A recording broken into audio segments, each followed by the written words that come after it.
You know, the tragic gas explosion in San Bruno, California is focusing attention on what lies underground, the massive network of pipelines that transport oil and gas all over the country.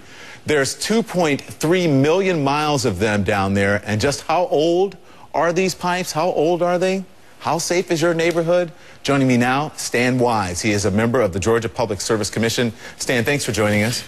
So I'm glad to do it. All right, so this, I believe the pipelines here, many in San Bruno, put in place, I believe, like they said in 1945, that long ago. So how old are the oil and gas pipelines for the most part in this country? Well, in the country, there is an aging infrastructure, but in many jurisdictions, they are upgrading. In Georgia, that's one of the things that we've continued to do. And in the last decade, we've replaced about 90% of the infrastructure in our state.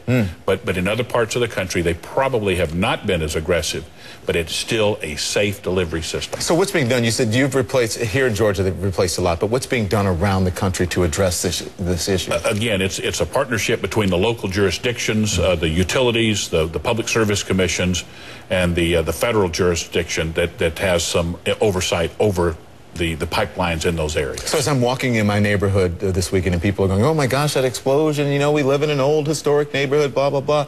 What kinds of questions should we be asking our city officials, our state officials about this? Clearly, you could start with your public service commissions. You need to ask, you know, how old is the infrastructure? How old are the pipes? Have they been replaced? Are they being replaced? And pay attention in that way. At the same time, you can go ahead and always be an observant citizen as well. All right, we talked about all the gas pipe, the lines that run under the country. Look at that. We said that there were 2.3 million miles of them underground, under us. Most of them, the bulk of them, Louisiana and Texas. Obviously, we get a lot of our oil from there. We're doing the story with the Gulf oil crisis or what have you. So look at all of this. And we cover these stories all the time about gas explosions. You don't know. Is it, we always say in the news, could it happen here? It really could. It could. There's always a possibility of that. And that's one of the things that individual jurisdictions are working so hard to upgrade these aging systems. And that's what we do, and that's what many of the other states with the appropriate leadership can do. But there's a cost associated with it. And so if there's an aging infrastructure in San Bruno and it's a 60 or 70-year-old system, then you've got to look to utilities, you've got to look to the State Public Service Commission. Okay, so here's the thing. We smell gas, you know, natural gas all the time. We don't really smell the gas. It's the additive they put in it so you can smell it, right, correct? Exactly. So you smell it all the time and you don't think twice.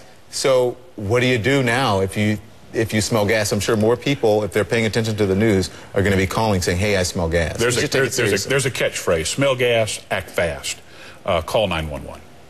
Really? Yeah, absolutely. Call 911. If you smell gas, don't play around with it. Get it done.